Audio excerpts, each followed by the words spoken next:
Obtenir une carte de séjour, les étrangers signent ce contrat d'intégration républicaine et s'engagent notamment à apprendre le français, mais aucun examen n'est exigé.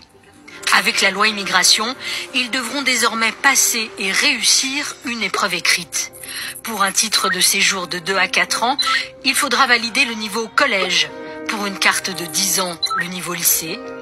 Et pour la nationalité française, un niveau universitaire. À Marseille, depuis cette annonce, les étrangers ont l'impression de jouer leur avenir dans ce cours de langue associatif. Tous ou presque ont un emploi. Certains sont ici depuis plus de 10 ans, comme Marianne, comorienne. Elle a quitté l'école en 6e et enchaîne les boulots de femme de ménage. Ok. Avec? Le souci, c'est que c'est le temps. Je peux pas, j'ai pas le temps. Deuxièmement, je suis pas né en France, je fais pas les études en France.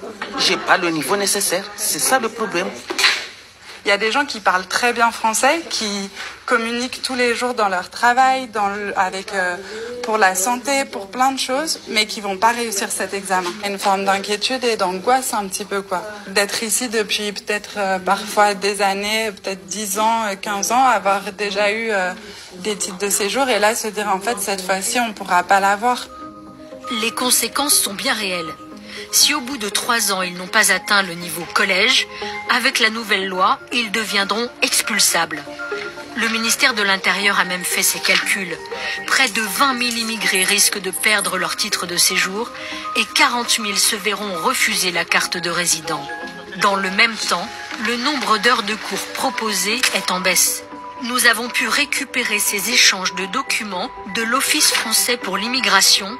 Voilà ce qu'on peut lire. Une nette diminution de convocations. Le rythme des sessions doit être diminué de moitié dès que possible. Pour remplacer les cours, les étrangers devront se débrouiller avec un simple site internet. Une catastrophe selon l'un des cadres de l'OFI. Les cours sont maintenus pour une infime minorité en fait, en présentiel. Et tous ceux qui parlent un petit peu, c'est simplement une proposition d'une plateforme internet. Beaucoup n'ont pas d'ordinateur, pas de connexion internet, ils ont que leur téléphone. C'est quasiment laisser la personne dans l'échec. Pour le patron de l'OFI, en augmentant ses exigences de langue, la France ne fait que s'aligner sur les pays voisins comme l'Allemagne. Certains disent ça sera finalement une machine à fabriquer des sans-papiers. Plusieurs dizaines de milliers d'étrangers qui n'arriveront jamais à atteindre ces stades de niveau de français requis. L'ensemble du dispositif vise à responsabiliser les personnes et à les aider à s'intégrer. Je pense qu'il faut avoir confiance dans les gens, si vous voulez. Et comme je vous ai dit, c'est 3 ans, voilà, pour acquérir le niveau minimal pour avoir ce renouvellement de titre de séjour. Quant à ceux qui veulent obtenir la nationalité française, la marche est encore plus haute. Au point que certains Français eux-mêmes se casseraient les dents sur cet examen de niveau universitaire. À notre demande, 10 volontaires ont accepté de passer le test en conditions réelles. Tous sont plutôt très diplômés, un seul n'a pas le bac. Bienvenue à l'examen du DELF B2.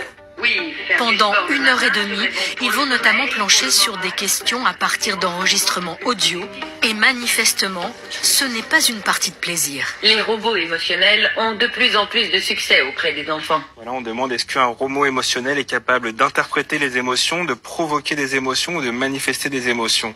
Déjà, la différence entre ces différents mots est pas hyper claire. Je pense que je me suis trompée plusieurs fois parce que les formulations sont proches. Et vous avez quel niveau de formation? J'ai un bac +5, j'ai fait des études de littérature.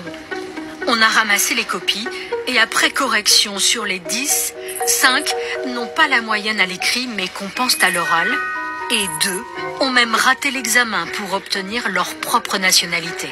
Alors forcément, quand le français n'est pas la langue maternelle, les chances de réussite sont maigres, selon ces associations qui préparent aux épreuves. C'est un niveau qui est beaucoup trop élevé pour la plupart des étrangers qui veulent demander la naturalisation ou un titre de séjour long en France. Il faut compter